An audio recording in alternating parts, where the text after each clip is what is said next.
looked at him in horror and shock, only shock at that moment, because then he said, "Are you going to eat that?" And I said, "I'm sorry, what?"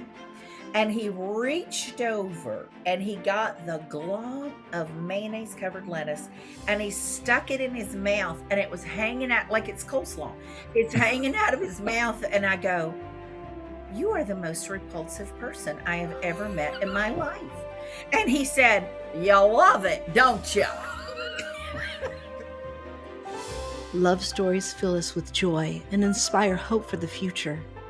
And a true life romance can remind us that sometimes just one spark is all it takes to change everything.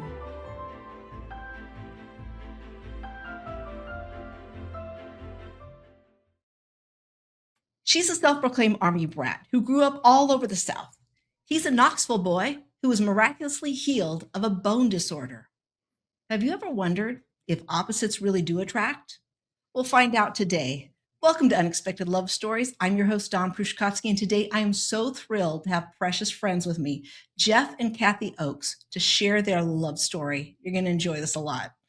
Kathy is the founder of Greater Impact Realty in East Tennessee. It's a real estate firm with 5 offices and more than 250 agents. She's an award-winning leader, coach, and instructor who encourages people every day to live on purpose. Jeff is the founding pastor of Hosanna Fellowship in Johnson City, Tennessee, and he currently leads Forward Ministries, which equips pastors and missionaries all around the globe. Hi, Kathy. Hi, Jeff. I'm so glad you guys are here. Good to see you. Yay. You too. All right. So I want you to take us back to the beginning before y'all ever met and tell us about what life was like for the two of you. And were you expecting to find love soon? Ladies first. Good answer.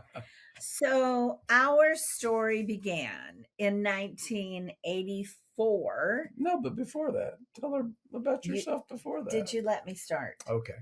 Our story began in 1984 when my father and mother had moved to Tennessee. I stayed back in Tuscaloosa, Alabama to finish high school. And I had moved a ton of times, 12 other times, and I was not moving again before I was out of school. Now, my father, precious as he is, called me in Alabama to say, "Come on up to Tennessee. I have found you a husband." And I said very submissively, "I would never marry anyone you picked out. Thank you so much." And that was the end of that until I came up for Easter break and I walked in to church. But what was the name of the church? Well, Knoxville Christian Center, where my parents were attending church. And Jeff, my brother, and I walked in, and Jeff, this man right here, who has on a nice blue polo shirt, he didn't look like this. He walked in a 3-piece plaid leisure suit. It was not a leisure suit. There was nothing leisure about that suit, let me tell you. It was a polyester blend from the late 70s, and it was 1984, and I was this deep. So I was like, oh my. And then he said, "Hello, I'm Jeff Oakes, and it's great to meet you." And he stuck his hand right in front of us. And my brother and I, now mind you, this was right when PTL was at a peak. Okay. So PTL was a big deal. And I didn't watch PTL. Well, he was a TV evangelist in the making, let me tell you.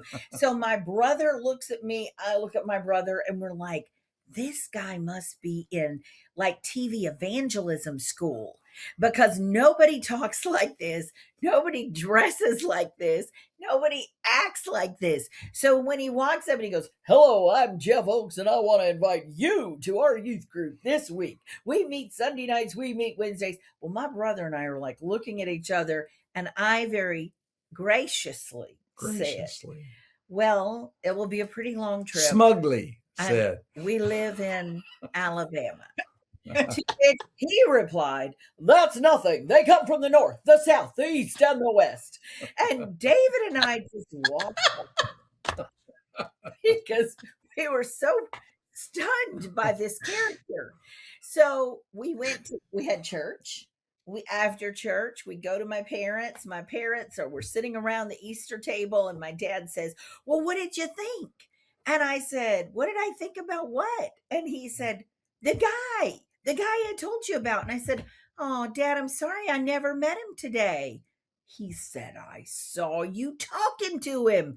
And I went, you must have lost your mind if you think that I would marry a TV evangelist. And that's probably true.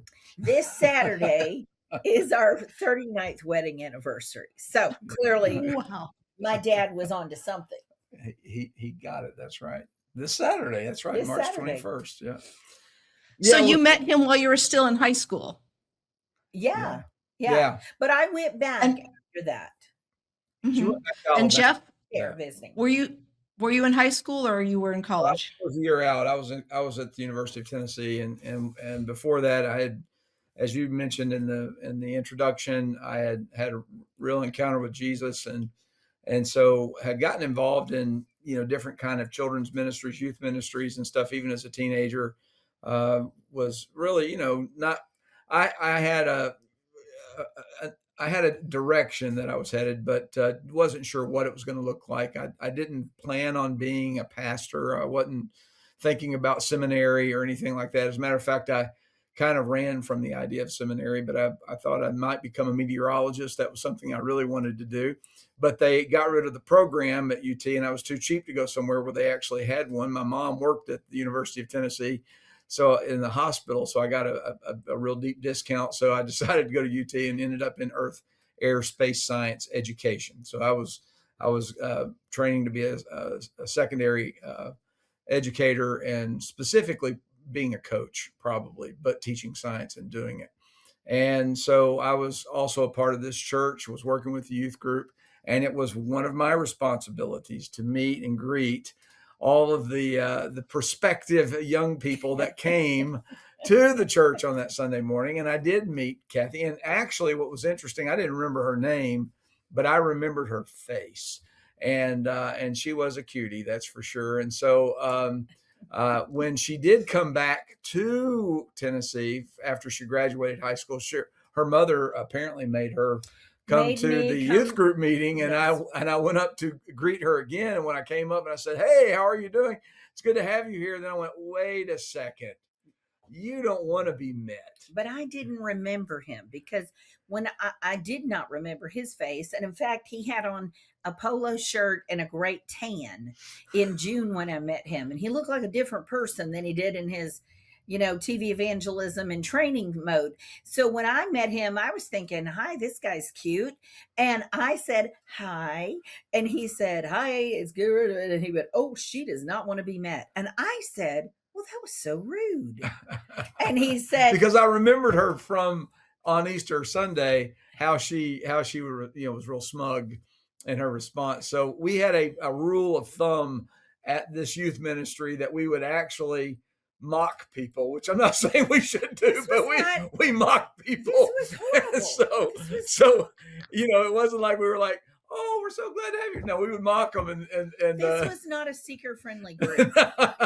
And when you are not, so I first of all had just literally moved to Tennessee a few days before I was going to go to the University of Tennessee that fall. It's a long story there, but I wound up there. But the crazy thing was he was just rude. And so then fast forward. Well, so then in that summertime, which was really interesting, and you might want to ask us another question, I'll do, because we can get into the story. I'm not sure. Did we answer your first question? Yes, you're telling me what you were doing before you guys Yeah. met, and you've told us now how you've met. Right. Okay, so Now you want to know about how the long? How did the connection happen? I think I'll take that one. Well, and I'll definitely correct it. All right. we have two stories here. So anyway, go ahead. Story A. Let's start with story A, and then we'll go to story B. So during that summer, Okay, judge and jury, here is Exhibit A. Go ahead. the correct version of this story. I moved. My parents had rented a house because they had just moved to the area earlier that year. Well, as God would have it, not fate, They rented a house which happened to be on his street, just just a block over. So he didn't know it. I didn't know it. People at the church had volunteered him. He didn't know it to come help us move. So we were now living up and down the street from one another. So we were beginning to see each other more and more. The youth group had an outing to a water park. Now, we got on this bus. My mom made me go. I said I'll go be a leader now that I'm at a high school, right? So I got on this bus, and there's something to note even all these years later. I always have a stash of cash. Jeff never has a stash of cash. Now that is true. She's right about that. So I get on the bus, not knowing anybody in this city, mind you. I've only been here 2 months and 3 months, I guess, at that point. I don't know. Anyway, I didn't know a soul, right? So I'm sitting in my little seat. Jeff comes down the aisle at the bus, and Don, he looked like a character in a circus. He had on a brown and peach. I was trying to be silly for the young people. That's what I was trying to do. His story has changed over the years. He had on plaid shorts and a striped tank top with a Hawaiian shirt over it all. Now, he said for years he did not, until about 2 or 3 years after we were married. Someone found a lost roll of film and developed it, and there he was. We were all in a group picture, and there he was, exactly as how I described it. However, he's caught, so he's now changed his story. So he was coming down the bus, and he gets right in front of me, and he pats his pockets, and he goes, "Oh man, I forgot my wallet." And I said, "Oh," and I reach over and I pulled out $20, and I said, "Do you need some cash?" And he said, "Oh, I'll find you later." I said, "Okay." So we get to the water park, and I'm laying out in the sun, putting the tanning oil all over me, how we did in the 80s. And not sunscreen. Right? Oh man, we were oiling it. We were saying skin cancer comes on me. Yes. And because I need to smell like coconuts in the tropics. Yes. Not right if I don't. And glow around. And I'm thinking, oh, he is totally flirting with me. He is so into me. And I'm thinking, all of a sudden he says, "So are you going to eat or what?" And I said, "I'm sorry, what?" And he said, "Well, are you going to eat? Because I'm hungry." Well, I was like, "Well, sure." What, like he wanted me to get up and go with him to the snack shack thing at the water park so that I'd pay for his lunch. Okay, fine. So we go over to the snack shack. Now, again, you mentioned I was raised in the Deep South. Now, think about the 70s and 80s in the Deep South. We didn't refrigerate things the same. We didn't make things the same. So I was always taught back in the day, we did not order what we call mayonnaise on anything, because if you're going to eat that, I don't know how long that mayonnaise has been out. We could all die of salmonella by sundown. So I was not going to eat. So I ordered, "Could I get a chicken sandwich, please, with no mayonnaise on it?" Well, they brought me the sandwich. We went and we sat down. Jeff ordered whatever he ordered. I never saw it. He ate it so fast, I never saw it. Oh, that's true. I have I'm not because I ate it so fast. You would just have to understand that it takes her forever to get the meal ready to eat. That's and I'm glad that you started this podcast with "Do Opposites Attract." So yes. So I sat there and I discreetly scraped the mayonnaise off of my sandwich into the paper, because they did not prepare it properly, and it had lettuce all in it. And I just sat it off to the side. I started to take my first bite. And I looked up and I was like, he was done. I mean, he was done. He was completely done before I even got a bite in my mouth. And I went, now, mind you, I was raised very differently than Jeff. Very, very much. And so, yeah. I would say we were a little more mannerly. Is that safe to say? I will say that she went to white gloves and party manners. And I don't know that we had any manners in my house. So Jeff was what I would call Appalachian. And I was like, wow. So anyway, I was no offense to all the Appalachian viewers of this podcast, but we can identify. Okay. We live here, so I obviously liked it. So I looked at him in horror and shock. only shock at that moment because then he said, "Are you going to eat that?" And I said, "I'm sorry, what?" And he reached over and he got the glob of mayonnaise covered lettuce and he stuck it in his mouth and it was hanging out like it's coleslaw. It's hanging out of his mouth. And I go, "You are the most repulsive person I have ever met in my life." And he said, "You love it, don't you?" Because I knew, see, I knew I was pressing the envelope because I knew she was so prim and proper acting that she needed a little bring down kind of moment. And that's exactly what I thought I was called to do. So iron sharpening iron. That's what we had. Yes. So obviously you didn't know her mother well. No, I didn't know her mother. In fact, Yeah. the first time I don't think walked, I don't think I'd ever met your mom, honestly. I'd met your father. but I'd the not first met your time mom. you did walk into our home, he walked over to our refrigerator. It's famous, this story. He Yeah, that's opened our true. refrigerator. My mother It was a said, habit. It was a bad habit. I admit it was a bad habit. But yeah, I just would do Dawn, that. he walked in and he I do it opened, here at my house right now. I just "This open is shut it back. our home." But he opened up a stranger's refrigerator and he went, and my mother and I both leaned to see what he was doing. And my mother said, "Good God, does he have no couth?" And I said, "I don't think he even knows what that means." And she thought he was a barbarian. That's what she said. I was a She would barbarian. call him a barbarian Oh, because he had no raisin or something. But yeah, I don't even know. So eventually, I paid you he back. wanted to pay me back by taking me to lunch to pay me back. Right. At which time he told me he was fasting from women.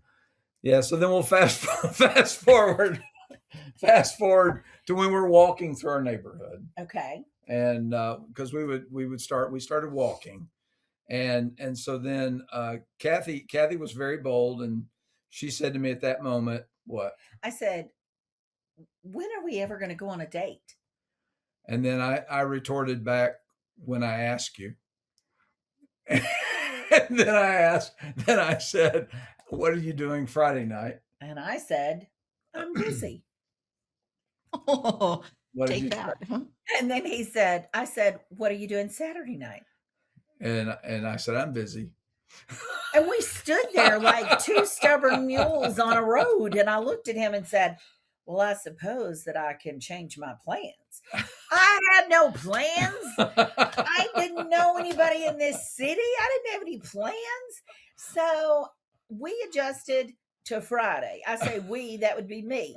He shows up to pick me up. Back in the day, we were going to go to a movie. Yeah, back in those days, you had to actually have a Open a newspaper to find out what was newspaper. actually playing. So. Now, in my time, a boy would pick you up to take you to a movie. You looked at the newspaper, you selected the movie, you went to the movie. So I had opened the newspaper. I was looking at the movies. He gets there. Now, there were many blockbuster hits in 1984. Might I tell you? Many blockbuster I don't know what hits. they are, but many. Okay. Footloose for one. I mean, I could think of all kinds of them. I mean, Ghostbusters. I mean, there was all kinds of big hits in the 80s. I didn't want to go see Ghostbusters. Well, clearly. So I said, I thought we could go see whatever it was. Doesn't matter. At which point, I said, and it starts at 7, and I'm just looking all cute. He And says, she was looking cute. he said, "Oh, no, I'm not going to that movie. I'm going to this other movie, but I guess it's at the same time. We can just." But then what happened? Just go into your separate places, separate movie theaters. What kind of first date is this? But then tell what you heard from the background. So then from the other room, my father yelled, "Yes, the taming of the shrew." And I knew at that moment that I was barking up the right tree. And I knew I was doomed. So I said, "Well, I don't know that movie, but I suppose I can see it." Lucky for Jeff, I really like movies. So we went to the movie, and we, being the only We were the only two people in the theater. Tennessee, I'm convinced, who paid money to see a movie about a runner who was a bedwetter. Now that was a record breaker. And if I could classify our relationship, I would say we have definitely taken the road less traveled. We have definitely It set us up, it teed us up. Why do what the whole world is doing by seeing Footloose and Ghostbusters when we can see a runner who has a bedwetting problem? But he did really well in the Olympics. Yes, he did. I think I remember that movie actually.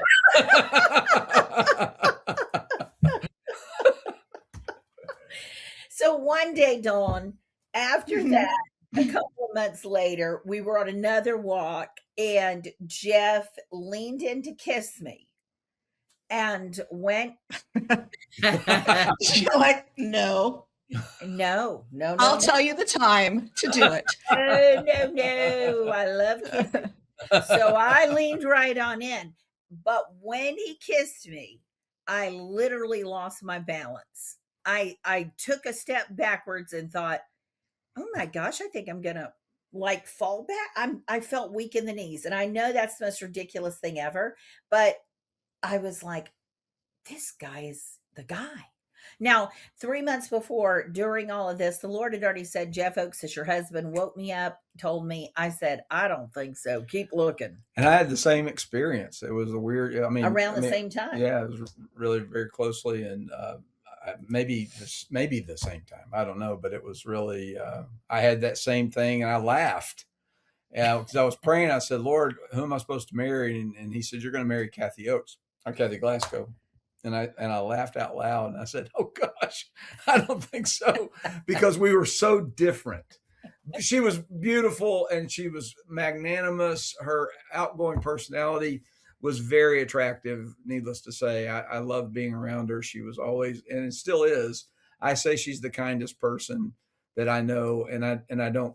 I really mean that. That's so sweet. But she is. She's the kindest person I've ever met, and she's also an exhorter by motivation. So she loves to exhort people and to encourage them, and I think coming So from to live with a curmudgeon. well, or, it's really been it saved my life by the grace of God. He sent me the right person to do it. I just have to cheer him on, you know. So, but we've Oh definitely my gosh. we've definitely had some challenges in our walk and becoming. That's for sure. So Yes, I don't know that have we become. no, but I don't mean think we're so. still 39 years into We're it. But just yeah, practicing right now. yeah. And then 2 years later, A year and a half later. it was 2 years later, A year and a half later. there was a thing called Halley's Comet. It was happening in the Earth, and everyone was super excited about it. And Jeff, being an Earth Air space science person, was like, let's go out and watch Halley's Comet. And so I said, okay, great.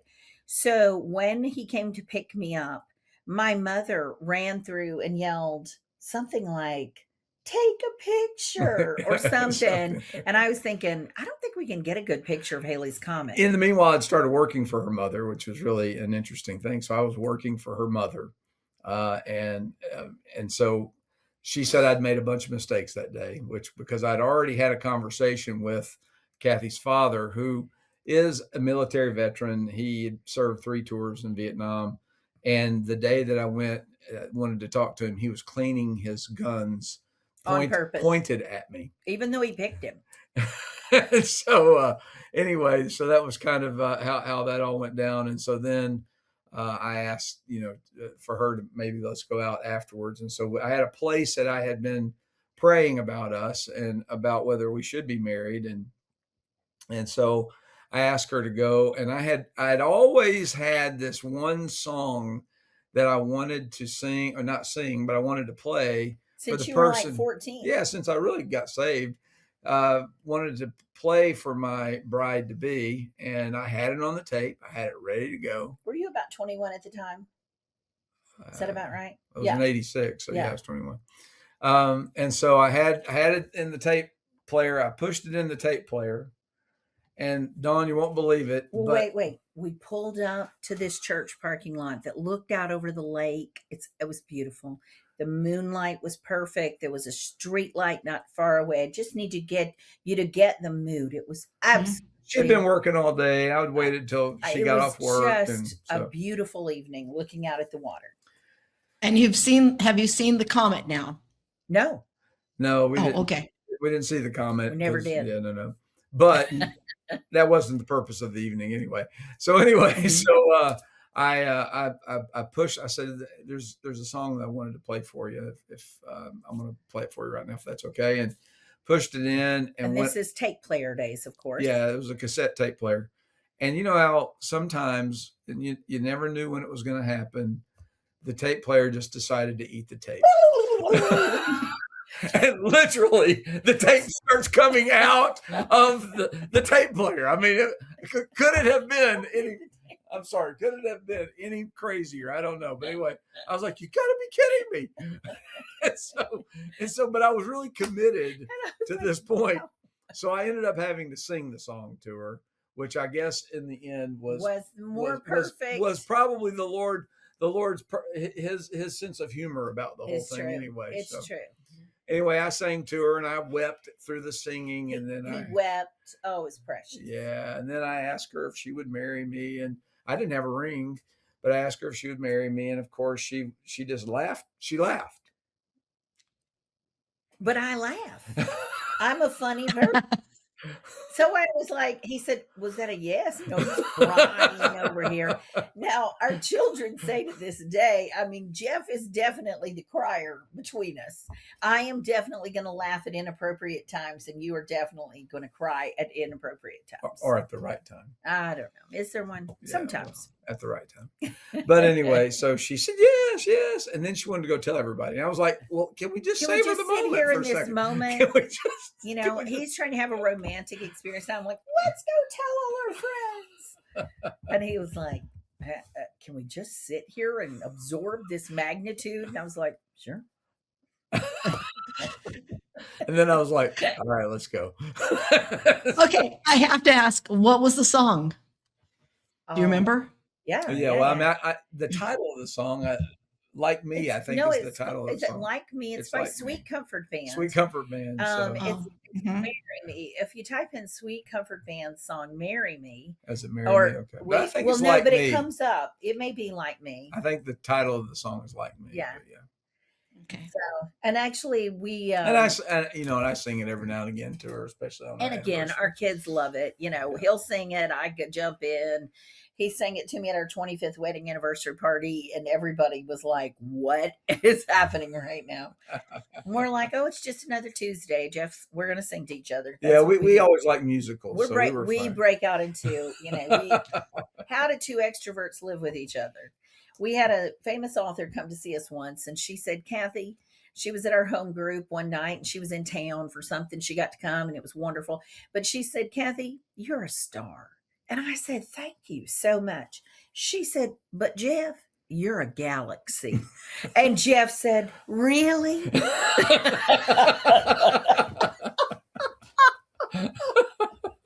It has been the truth of our relationship. That's not true. That's not true. Oh, it's That's very not true. true. It's very true. So, I So mean, the Oh my story. gosh. 1 year later, March 21st, 1987, we got married in front of 200-ish people in Yeah. Knoxville, Tennessee. In We the had hood.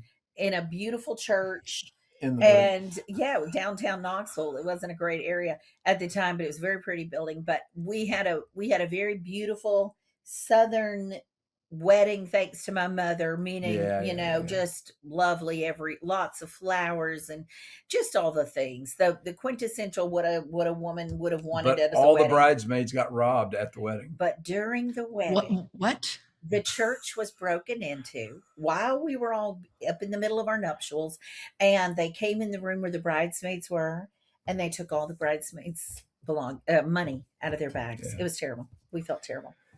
I tell people, when they have a difficult start, I said, well, it sounds to me like it's a kingdom covenant is what it sounds like to me, because sometimes, when you make decisions, the enemy doesn't like it. And I think there's just been so many things that, we have, had to face that you go, really, seriously, this is kind of ridiculous. But the fact is, And we I make mean, it look fun, but it hasn't yeah, always been fun. no, not, but it's it has been an adventure. That's for sure. Well, no one will deny that. Yeah. So How do you know when you're falling in love? Join us for the Love Unexpected podcast. This true life romantic journey dives into the whirlwind story of how one woman's life miraculously transformed, leading her across the sea where she discovered the love she didn't expect. Listen now on your favorite podcast platform.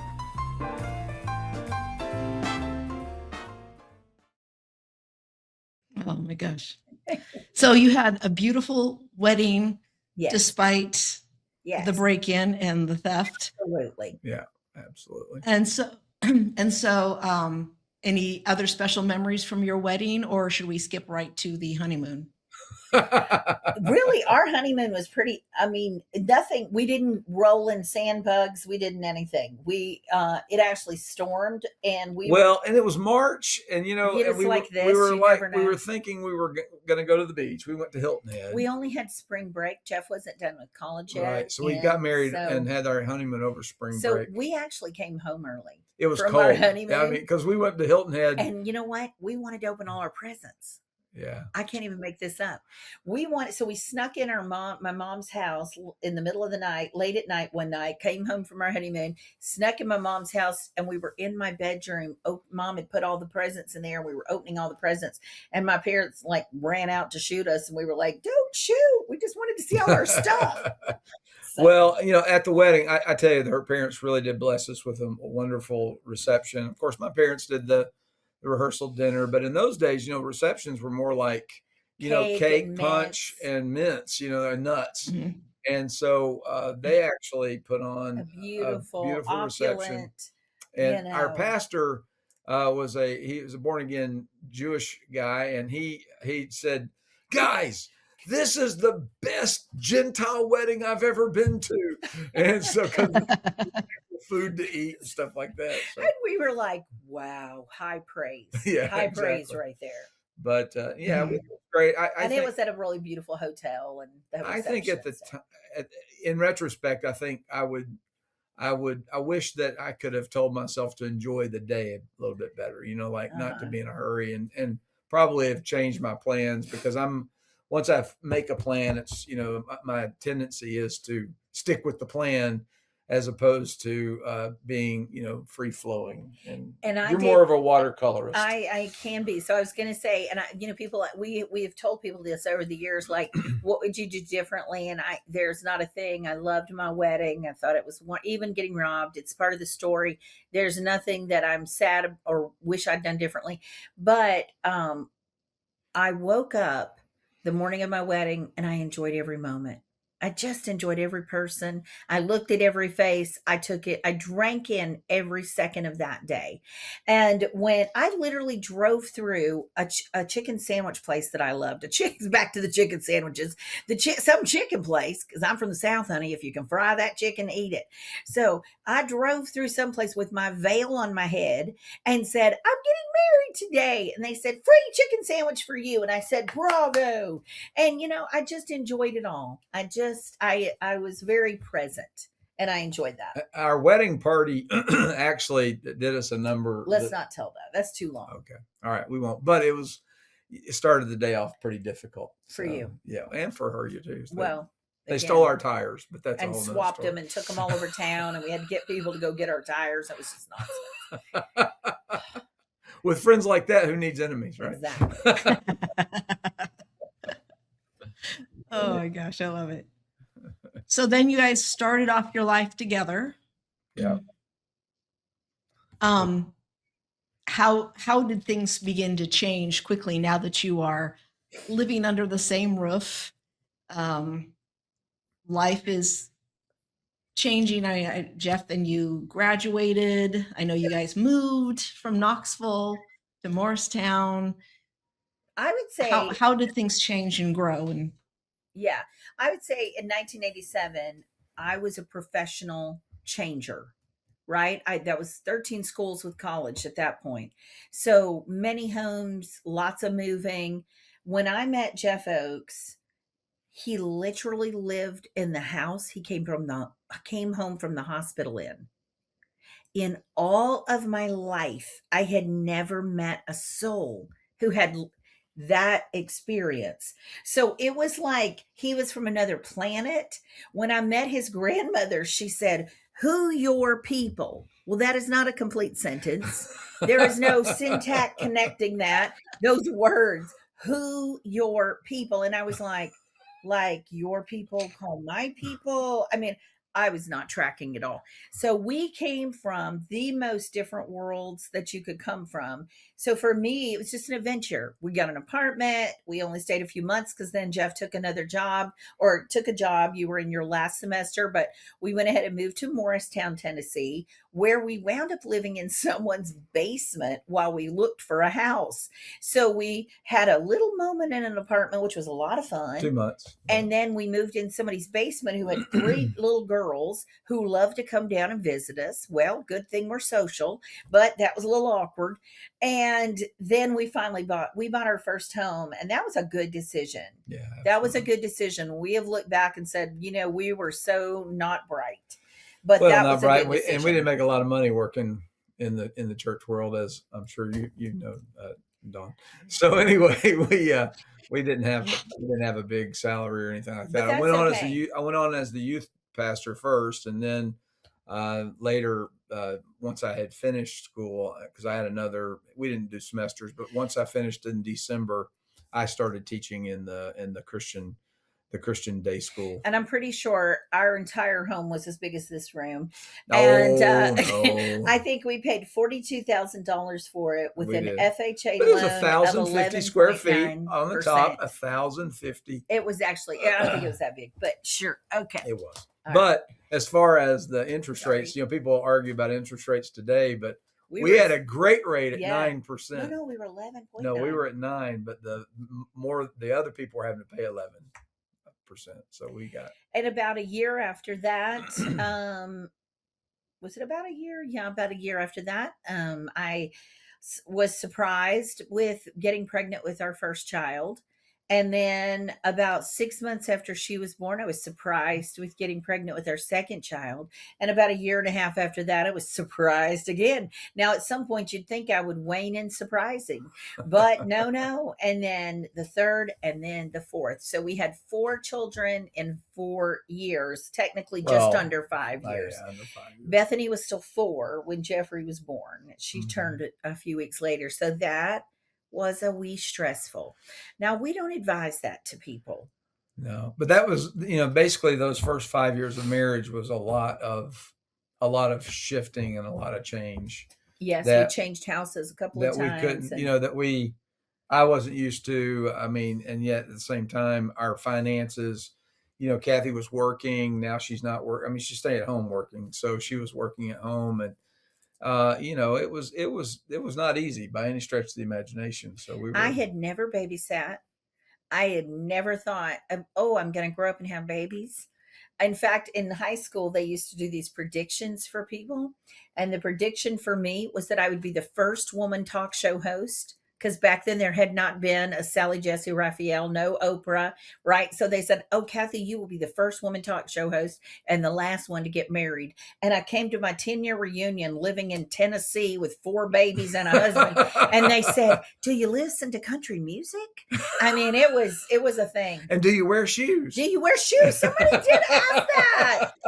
They thought maybe I didn't. She was just barefoot and pregnant the entire time that she got out of high school. I was so offended. So that was a big change for me, to change the DNA of how my mind worked. And we look back, and Jeff was with a church that he worked a whole lot, and the demand that was expected.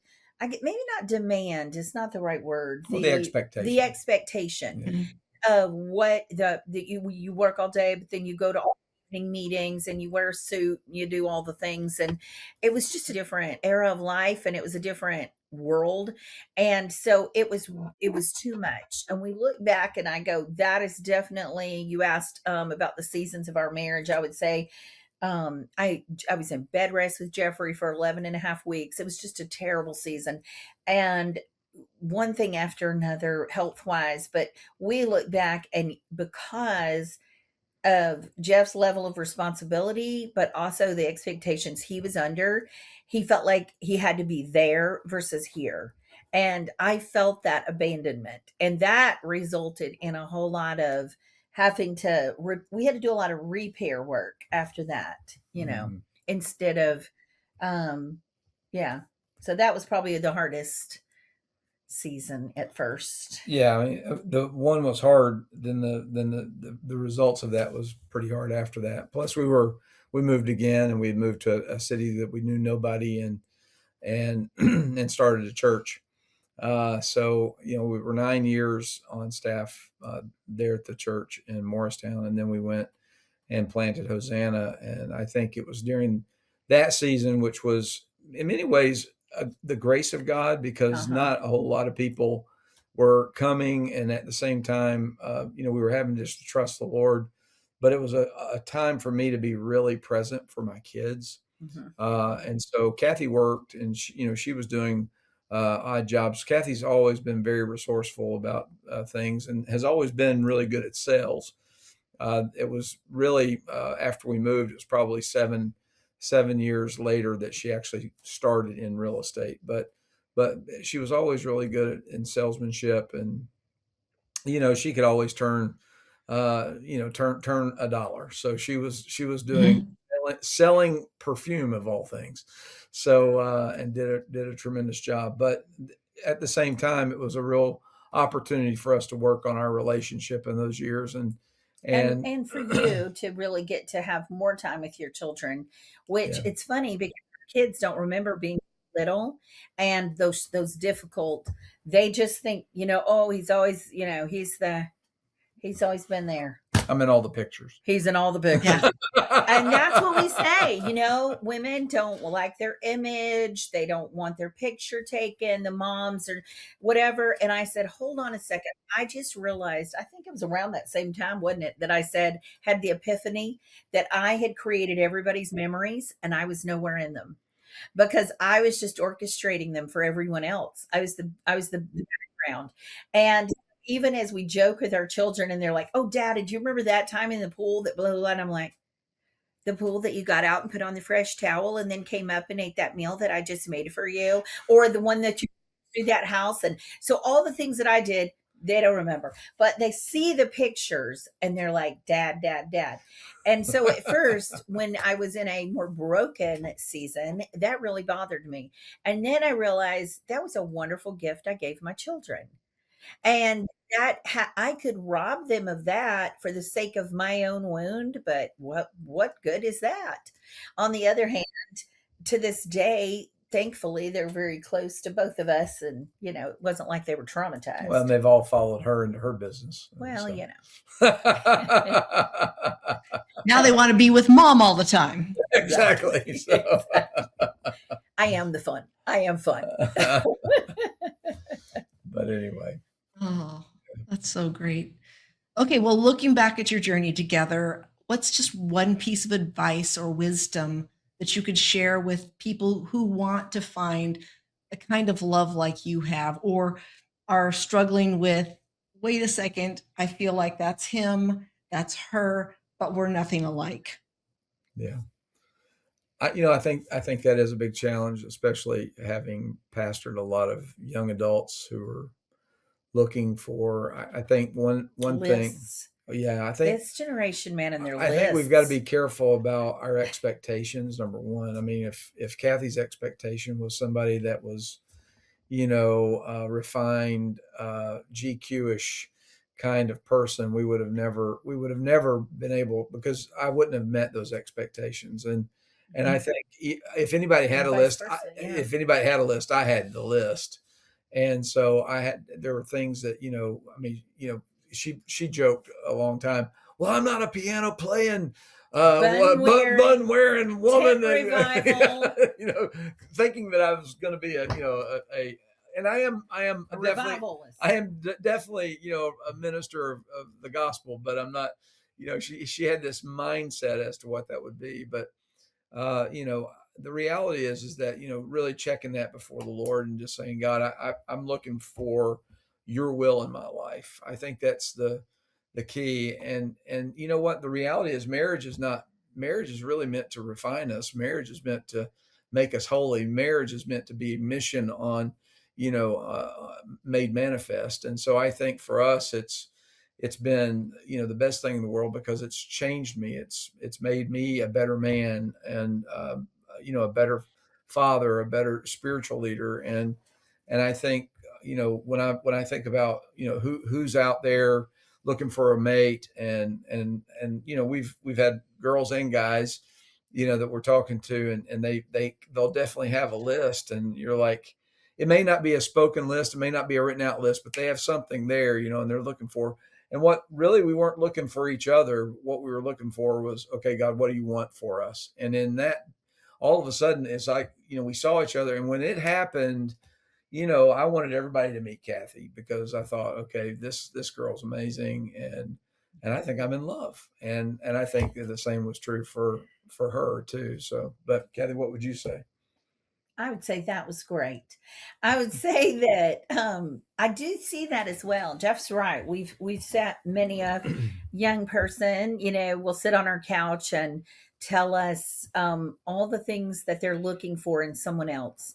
And I do believe that the question is, that's the wrong question, right? Like, where's my mate? When our oldest daughter, she just married last year at 36. And when she married, the Lord sent her a 46-year-old guy who has never been married, who has no children, who loves Jesus, and she loves Jesus. And he was just across the country on his own journey, and he had to get where he needed to be so he could be holy, who God called her to need in that union, and vice versa. Mhm. And so, looking at their relationship and how happy they are. And so I think about when we married so young. Some people marry older, some people marry younger. The key for me that I think is twofold when you're looking for that mate. It's just to hear the Lord. Your life is not for you. Your life is to be a gift of to others from the Lord. He gave it to you to give away. So what did he create you to be? If that is to be something bold and beautiful, well, that's us, right? I don't know who's the bold and who's I the was going to say, beautiful, I and don't know. vice I'm not versa. sure about the beautiful. I mean, We take turns. You're beautiful, honey. Oh, You're that's so beautiful. funny. But we're sassy. We're more like sassy, hot and spicy or Yeah, there something. you go. So either way, when you think Sweet about and sour. what does the Lord want to give the world through your union, and then if I don't have somebody to be in union with, then how am I giving that alone? And so for Bethany, when she was in her late 20s, she wouldn't buy a house. She kept waiting. I can't get settled until, and I had to say, did the Lord put a time limit on things? Did he say, well, you have to be married, have two kids, and a station wagon before you can do X, Y, and Z? And I think that's where we miss it, looking for an ideal expectation. Jeff, what I was never Jeff's idealized woman. He was never my idealized man. And yet we are exactly where we are supposed to be with one another. And he has been everything I've ever needed in a mate. And I believe for him as well. I like to tell him that. I do, don't I? You do. And then I think the other thing is that when you're married, people think, well, getting married solves it, right? And then you see people go, well, we outgrew each other. And I always feel sad for that. Like, well, why did you quit growing? Why did they quit growing? So I think my mom gave me this advice when I got married, and I have adhered to it all along. Jeff is a very, very, very smart person, and one of the smartest men I've ever, or person I've ever known.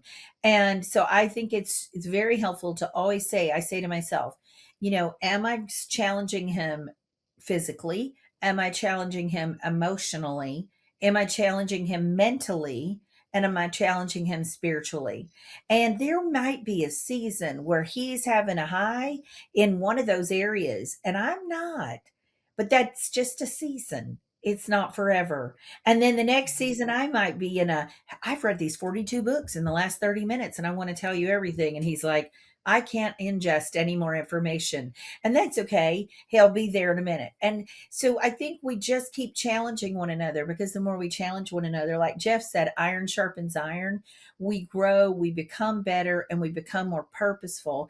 And people say, practice makes perfect, but I believe that practice makes purpose.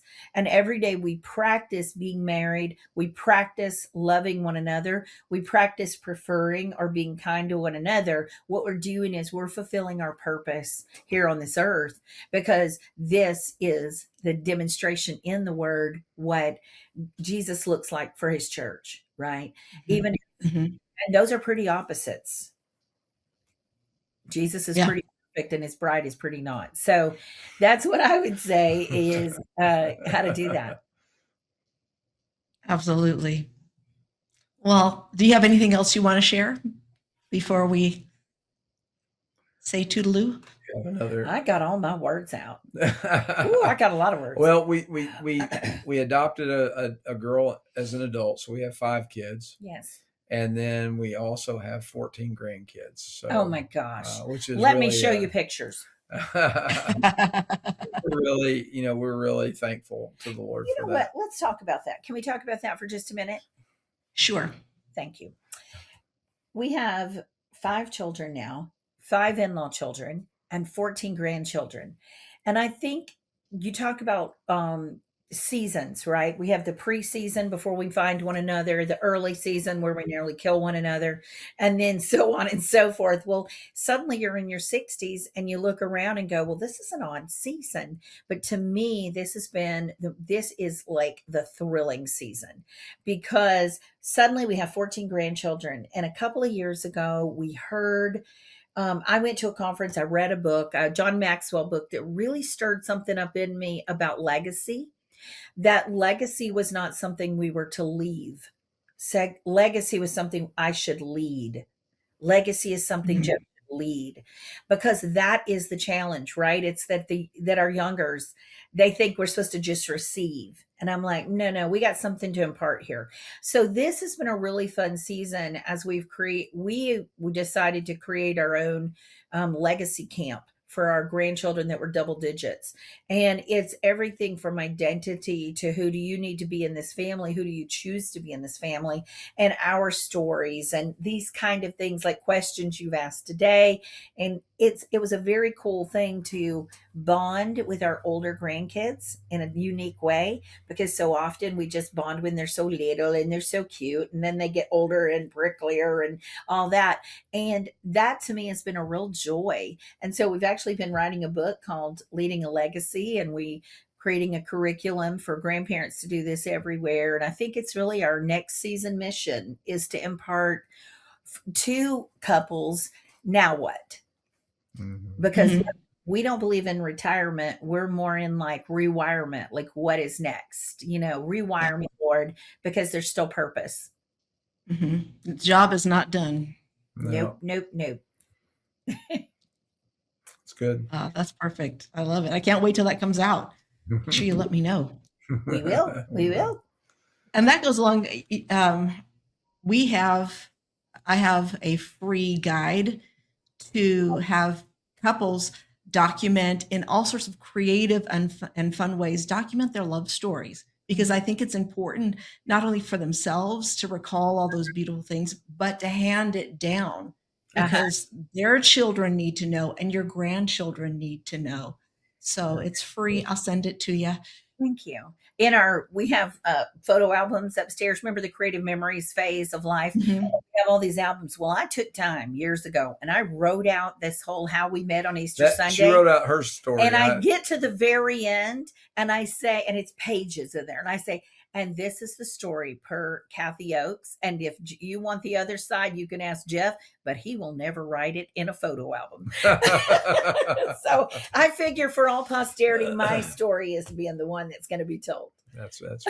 Oh, But that's beautiful. Unless they watch this video. Exactly. And we hope they do. Oh, well, this was so much fun. Thank you Yeah. guys for sharing your story. I loved it. Good. Hey, come on. thanks for having us. Well, friends, remember every love story begins unexpectedly. And when two people choose to live on purpose together, their union can touch countless lives, like Jeff and Kathy's. Now, I'm sure that you're saying to yourself, well, how can I learn more about Jeff and Kathy and connect with them? I want to see their love story photos. I want to explore all the stuff they're doing around the world. And I want to get in on that book once it gets published. Well, it's really easy. Just go to the show notes. You'll see a link that says more info and photos here. That will take you right to Jeff and Kathy's episode on our website, or just visit unexpectedlovestories.com and you'll see their episode. I'm going to challenge you right now to live on purpose and share this episode with someone today that you know could use a little hope, use a little laughter, and be sure to follow and subscribe to this podcast so that you never miss an episode, because these are true love stories and they're all unique. Trust me, you'll want to watch every single one of them. Well, I hope your heart feels lighter and full of hope after hearing this story. Because often the best love stories are the ones we never saw coming. So keep your heart open, because love truly is waiting for you. We'll see you next time. Bye.